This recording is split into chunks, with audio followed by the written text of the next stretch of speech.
Well, just one thing about Kneecap, and maybe people think about, have a think about whether this is where they've been. But one of the things that strikes me is that they seem to have a prominence which is more similar in some respects to the 80s and 90s groups, despite coming at it in a, I don't know, no one in the room could possibly contradict this stuff, coming at it in a completely 21st century fashion, in 2020s, 2015 onwards sort of fashion, i.e. social media, not coming up through the records industry as we know it traditionally, but using social media, art installations, murals, for the love of God, and a film. And so they have this really interesting place in Irish culture at the moment, which is, I'm trying to think back to groups that had that, I guess you could say. I'm sure this was a managerial master plan, was it, Tom? Every step of a plan over one. No, that's the completely interesting thing. Correct me if I'm wrong, but there wasn't actually any physical Kneecap product until last year, was there? No. So they existence for nearly 10 years at that point, 8 years, without releasing a record. And filling the Olympia, I mean, for people of my generation, that's mind blowing. That's kids today. What are they doing? It really is. I mean, every time I try to sort of, my pathetic attempt to keep up and try and find out about hip hop, that's what hip hop is going on these days. I find I can't buy the records, I can't buy CDs. I have to go onto streaming platforms that I don't know how to use. Or play computer games. So GTA and what have you. So in a way, well, the media storm is a little bit like, it's the filth and the fury all over again. Except it's political. The ways in which they conduct their career is just utterly different from anything we know about. The one thing I do remember, the last time I saw them in Leeds, one of them, I can't remember which one, thanked WTN for coming out, said, because this is the only way we make money. And whereas through live performance, whereas we used to get tour support because the idea was you played live in order to sell records. So, but yeah, you're right, completely 21st century way of operating. And you had an anecdote about the Meekins gig you had. Did I? Didn't you? T-shirts or something? Oh yeah, no, just that I saw a Kneecap t-shirt at a Meekins gig where everybody else was my age. In fact, everybody was my age. Including the t-shirt wearer. Including the t-shirt. Yeah. So okay, that's about pass it out. Any... Colin, yeah. Okay, so I think the first time you said that you were ideally placed to write this book because you're in the stars of heaven. Yeah, I didn't understand that, but yeah. Okay.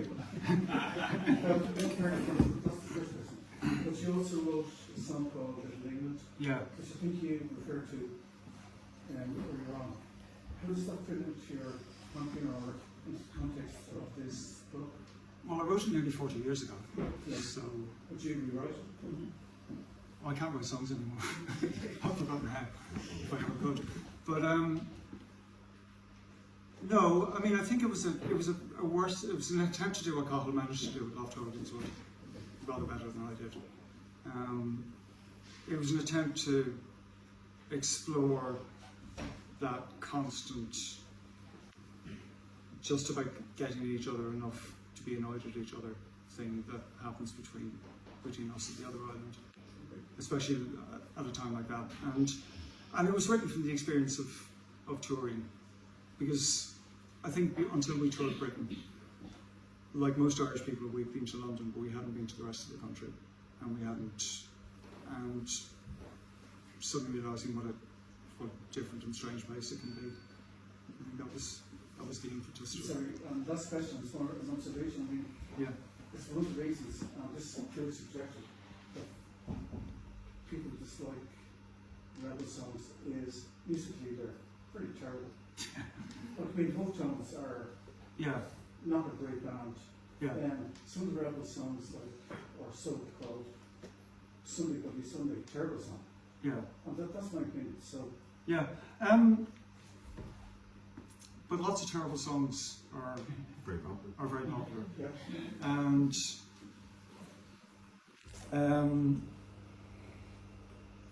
lots of terrible songs are interesting for reasons that are not to do with the musical quality of them.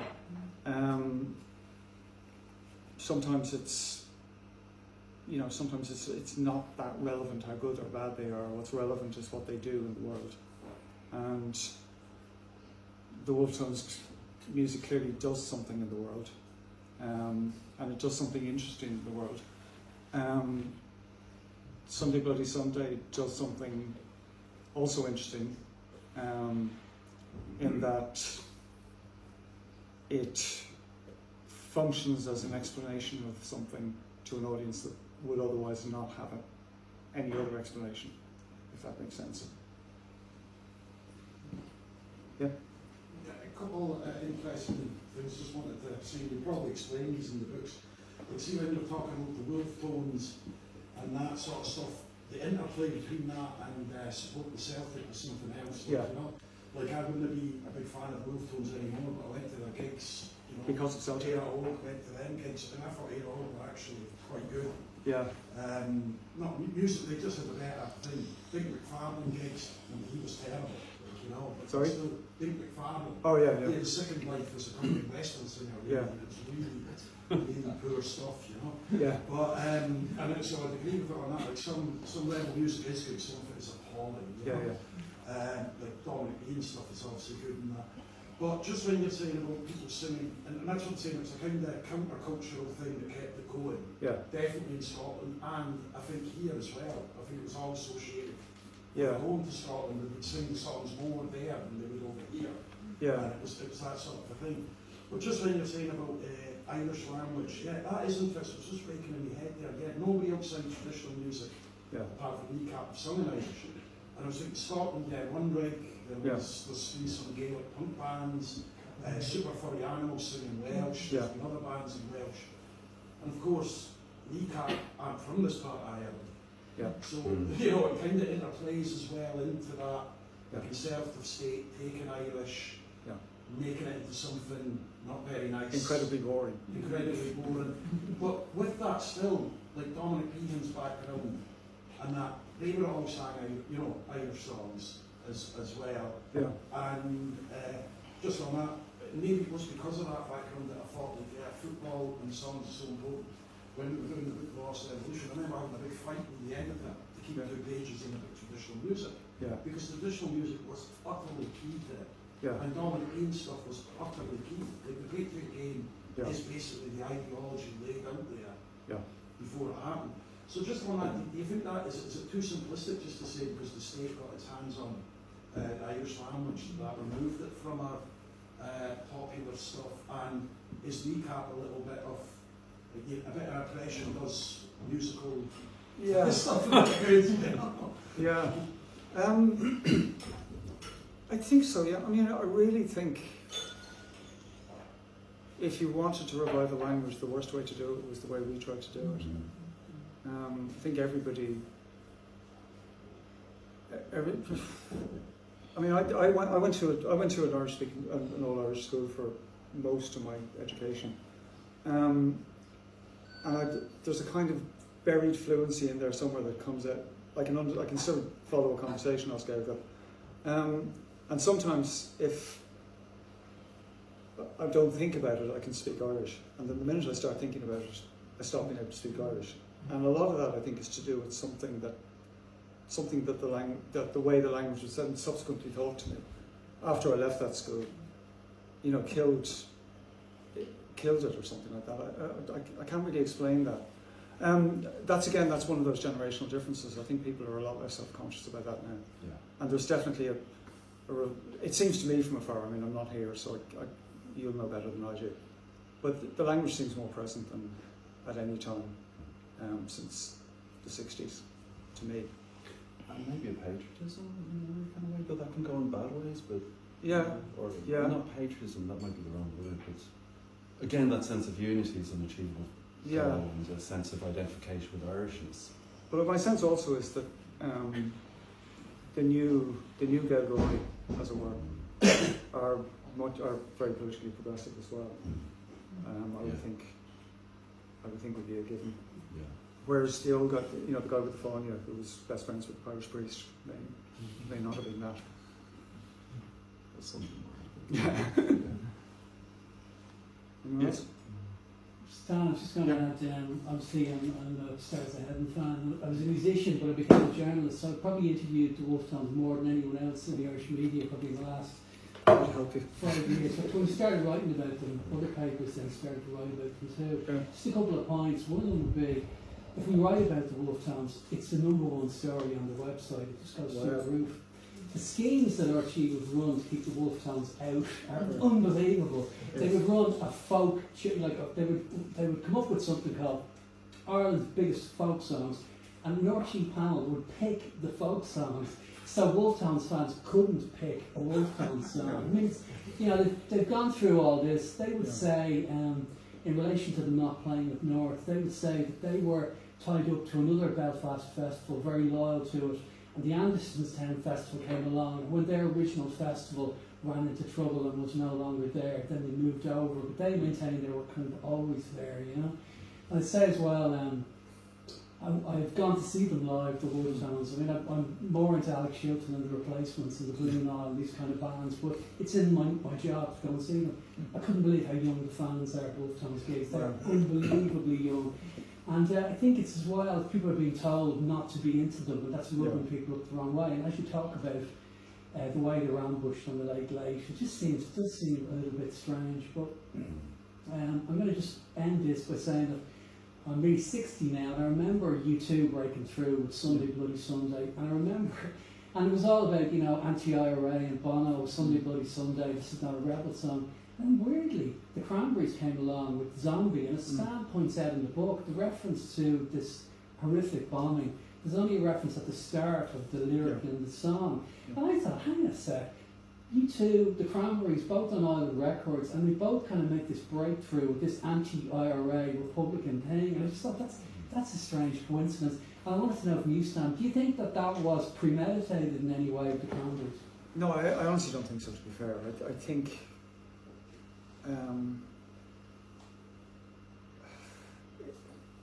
funny enough, to pick up the song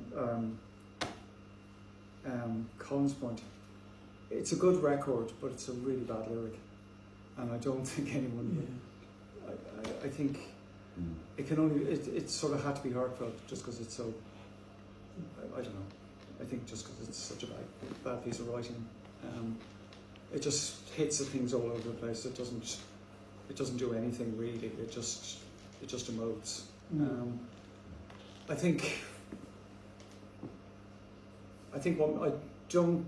I also don't think that's what made it a hit first time around. I think it was a hit first time around because of what it sounds like. It's a perfect 90s record. It's a perfect kind of 90s record. The other thing about that though is, I suppose, we didn't see, well, the video wasn't shown in Britain, I don't think, but was in America. So, I have to ask you, I like the early Cranberries, I went to see them. She sang specifically about relationships and heartbreak on that first album, Linger. Yeah. I mean, it's very emotional and it's very personal, and yet there was suddenly this drive one into, song. the anti-IRA thing. I just thought it was a bizarre change for her, It would be like the Sundays, that January band. It would be like the Sundays suddenly singing about Northern Ireland or Israel or something. I just thought it was bizarre, Yeah, I hadn't. You have a point. I hadn't actually thought about that, but you're quite right. It was a shift, but I was kind of prepared to take it at face value that she just thought, this is terrible, I have to write something about it. And unfortunately, she did.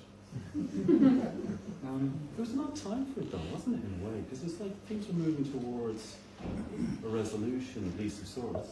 So there's a point in history to. But then again, in fairness, like she was 1825 or something. Just on that, there's the difference between the Cranberries' first album in the writing of it. Yeah. They had no audience. There's no pressure. So you're writing for yourself. You're not imagining a stadium or who you're singing to or anything. Yeah. But when they, the first album is this unbelievable success, then they have to sit down and write the second album, Yeah. and it can't be about kissing a guy at a disco. It has to be big songs. They're a big band now, they're going to fill Yeah. big stadiums, and that's why they write Zombie, I think, because we've got to do serious stuff now, not silly stuff, and so there's a pressure, and I think that's why the shift is uncanny. Like the production, everything is just gigantic on the second album. None of it works, of course, because the magic is lost. But I think that But happens hang on all as the well, time. do you remember they were kind of hippies and they had long hair, and suddenly they were wearing suits and they were kind of mods, the guys in the band, I just thought it was the whole thing was very manufactured. But it's that kind of label pressure, not just label pressure. But that happens to other bands, to be fair. I mean, bands get a bit of money and they get a stylist and they start.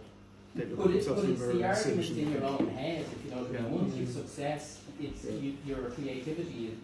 You suddenly have an audience that you're now imagine you have to placate or in your head. Exactly. So I think that kind of explains it. And I kind of feel sorry for the Cranberries insofar as they were like a lot of bands. Once they break big, you can never do anything good again, just because the world has changed. This is the point in the lecture where students start looking around with the dog. And so, maybe 1 or 2 more questions? Yeah. Yeah. From the outside, go back to the punk days for a minute. From the outside, I'm a foreigner. Yeah. Listening to Irish punk music from abroad. The North and the South had clearly distinct sounds. Yeah. Who would you say the bands were talking to? Which, who were they talking to? Were they talking to themselves, to each other, to the establishment? But there was definitely huge, massive, and same generation people. Yeah. I think one of the things about punk in the North was that, to begin with, you had a lot of kids who were stuck in their bedrooms all the time because they couldn't go out. Or they were stuck in the rehearsal room or something like that. So there was a lot of woodshedding. I think a lot of northern bands, particularly Rudy and the Undertones, I can think of as 2 examples, spent a lot of time putting it together in the rehearsal room before they played very often. But also the other thing is that Northern Ireland, whatever we think about it as part of the United Kingdom in terms of its media, which meant that it had access to BBC television, it had access to... We forget these days where we can access everything. I can remember trying desperately to tune into So It Goes, the Tony Wilson programme on ITV, and the screen flickering on HTV and not being able to watch it. And somebody told me this band the Pistols were on, and I didn't see it. I mean, I saw some grainy stuff, and I think I can pretend I saw it, but I didn't. In the North, they could see it perfectly because it was, they had UTV. So that's one thing. They were more part of what was happening in Britain at the time. But I think the other thing, and to be brutal about it, I think I think this was a primary problem. Northern bands were playing to an audience of their peers. Irish bands were playing to record companies. They were playing with their peers as well, but basically they were playing to A&R men. And it was an attitude that got worse as Irish bands got successful. I say it in the book, but one of the weird things about Dublin is that it never had a proper independent record label. It never had a factory, it never had a zoo, it never had a fast product, it never had a good vibrations. Sam, why not? Why didn't it? Why? Because people wanted to impress the guy from the record company in London. The guy who was over on expenses and was hanging on the pink elephant or whatever preceded it. I'm not bitter at all about this.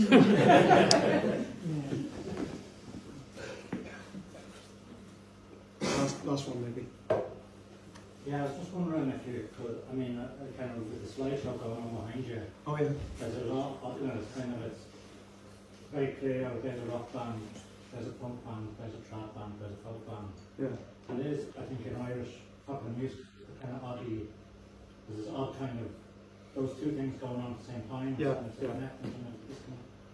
So I was wondering, and I think that, the politics around folk, or rather around punk and rock Yeah. in Ireland are kind of quite visible and up front, but the politics around folk and trad are a little bit stranger, you know. Yeah. Like I used to kind of be maybe my best friend was a trad musician when I was a teenager. Used to be around the trad scene a lot. We'd be listening to Clancy and Christy Moore and Luke Kelly. All these people are like socialists. Yeah. But the people that were running a lot of the events that we went to Yeah. were like the Mahunas. Right. You know, people in the and I remember in 2012, Aoife Darmody organised a trad for choice Yeah. event. I remember that. And it was about like, it was just a session. Yeah, yeah. It was upstairs in Doyle, and there was maybe about 30, 40 people Yeah. showed up to play trad music together. And they were all buzzing because they were all like, oh, there's loads of trad musicians that are actually pro-choice. Yeah. Because that was actually quite shut down. I mean, it's kind of funny to think, it was only less than 15 years ago. That was kind of not something, something that was politically acceptable in the trad scene at the time, whereas now, the trad scene is like very left-wing. Yeah. These odd kind of political shifts. Yeah. I was just kind of wondering if you could say something maybe about that connection between those kind of two streams in Irish pop culture. You see, this is one of those, because I'm always. Trad has always been something that I have. So I have quite a lot of trad records, right? But I don't really understand the live scenes that well. I find it kind of hermetic a little bit. I find it difficult to.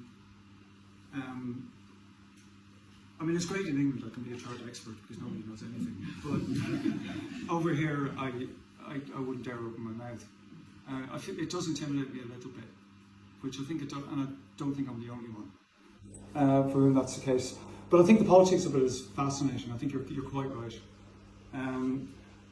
So I did a journal article a couple of years back on country and Irish, and I spent a long time in the National Library going through Youth Spotlight, pretty much for its whole run.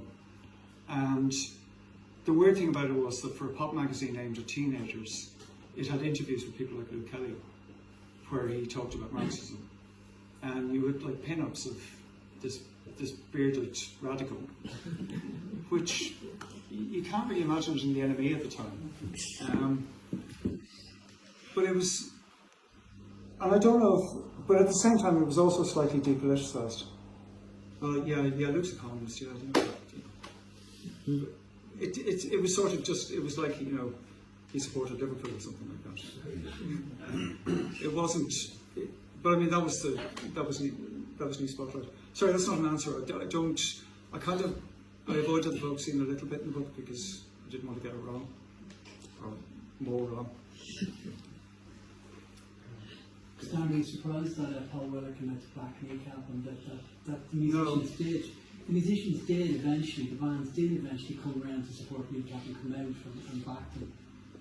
I tell you what was interesting about that was I was looking at the list, right, and I looked at it. They've got Gabe Pulp, Paul Weller, Massive Attack, Primal Scream, all people who were safe.